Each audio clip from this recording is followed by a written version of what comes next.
আসসালামু আলাইকুম। আমি সৈয়দ সাইফুল ইসলাম। আমরা সবাই জানি বাংলাদেশ একটি নদীমাতৃক দেশ এবং আমাদের বাংলাদেশের আয়তন হচ্ছে ১,৪৮,৪৬০ বর্গ কিলোমিটার এবং আমাদের জনসংখ্যা ১৭১.৫ মিলিয়ন। এটা হচ্ছে বিশ্ব ব্যাংকের তথ্য অনুযায়ী। আমাদের চতুর্পাশে হচ্ছে ভারত এবং মিয়ানমার সাথে আমরা বর্ডার শেয়ার করছি।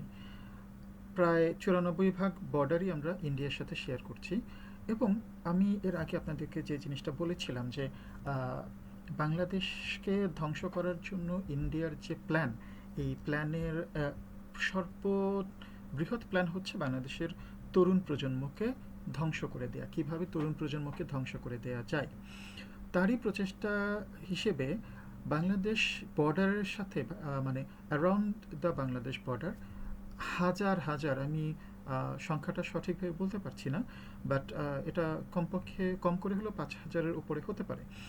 হাজার হাজার নেশা জাতীয় দ্রব্য তৈরি করার কারখানা আছে, যার টার্গেট পিপল হচ্ছে বাংলাদেশের মানুষ এবং বাংলাদেশের তরুণ।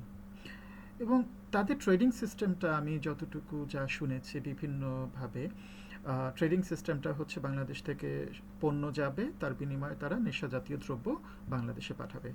তো এভাবে করে তারা বাংলাদেশের ভেতরে, বাংলাদেশের অভ্যন্তরে তাদের যে প্রোপাগান্ডা আছে সেটা খুব সহজেই পালন করতে পারছিল এবং তার সাথে হচ্ছে রাজনৈতিক যোগসাজশ তো অবশ্যই আছে।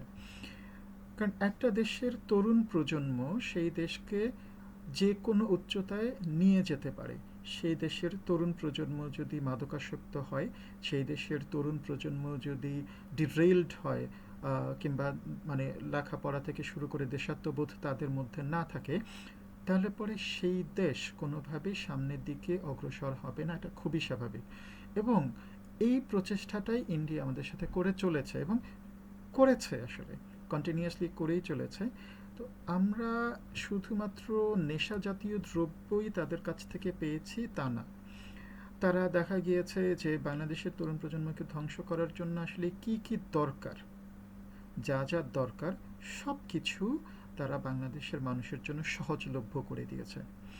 এবং মানে আমরা তো জানি জানি আরেকটা নিয়ামক হচ্ছে শিক্ষা। শিক্ষাটাকে ধ্বংস করে দিলে একটা দেশকে ধ্বংস করে দেওয়া যায়। তো এই শিক্ষাটাকেও তারা বিভিন্নভাবে তাদের প্ল্যানের অংশ হিসেবে ধীরে ধীরে ধীরে ধীরে সেটাকে ধ্বংস করে দিয়েছে, নষ্ট করে দিয়েছে। এবং আপনি দেখবেন কিছুদিন, এই রিসেন্ট টাইমসে একটা নতুন স্টাডি এসেছে। এর আগে বাংলাদেশের ইউনিভার্সিটিগুলো, মানে আমরা যেগুলোকে প্রাচ্যের অক্সফোর্ড বলা হতো এক সময়, সেরা ৮০০-র মধ্যেও ছিল না, 800-এর ভেতরেও ছিল না, ১,০০০-এর ভেতরে ভালো কোনো ইউনিভার্সিটি ছিল না। তো সেই জায়গা থেকে এখন হয়তো কিছুটা উন্নতি হয়েছে, কিন্তু আমরা এখন পর্যন্ত এশিয়ার ভেতরেও টপ লেভেলে যেতে পারিনি। কেন? কারণ হচ্ছে আমাদের প্রত্যেকটা ইউনিভার্সিটির ভেতরে স্টুডেন্ট পলিটিক্স এমনভাবে ঢুকিয়ে দেওয়া হয়েছে, আমরা আসলে রাজনৈতিক নেতারা ছাত্রদেরকে রাজনৈতিকভাবেই ব্যবহার করেছি। তাদেরকে শিক্ষিত করে জনসম্পদ হিসেবে রূপান্তর করার কোনো চেষ্টাই আমাদের মধ্যে ছিল না। কারণ অশিক্ষিত মানুষ কথা শুনে, শিক্ষিত যদি হয়ে যায় মানুষ তখন কিন্তু এটাকে বাছ বিচার করে, যাচাই করে, জাস্টিফাই করে তারপরে সেই নির্দেশগুলো মান্য করার চেষ্টা করে। যেটা আমরা মানে অলরেডি দেখছি যে বাংলাদেশে এত বড় গণ অভ্যুত্থান হয়ে গিয়েছে, এখন পর্যন্ত যারা আওয়ামী লীগের সাথে ছিল তারা কিন্তু এটাকে স্বীকারই করছে না। এবং এমনকি যারা শহীদ হয়েছে তাদেরকে নিয়েও তাদের হাসি তামাশার কোনো শেষ থাকছে না। সো মানে একটা প্রজন্মকে এই পলিটিক্যাল লিডাররা কতটুকু মোটিভেটেড করে ফেলেছিল শুধুমাত্র পলিটিক্সের ব্যাপারে, স্টাডি কিংবা অন্য কোনো কিছুর ব্যাপারে না, সেটা কিন্তু আমরা এটা থেকে একদম মানে খুব ভালোভাবে প্রমাণ পাই। এর বাইরে আরেকটা যেটা আছে হচ্ছে সংস্কৃতি। সংস্কৃতি, আমাদের সাংস্কৃতিক আগ্রাসন তো, ভারতের সাংস্কৃতিক আগ্রাসন তো সবসময় ছিল এবং এখনও আছে।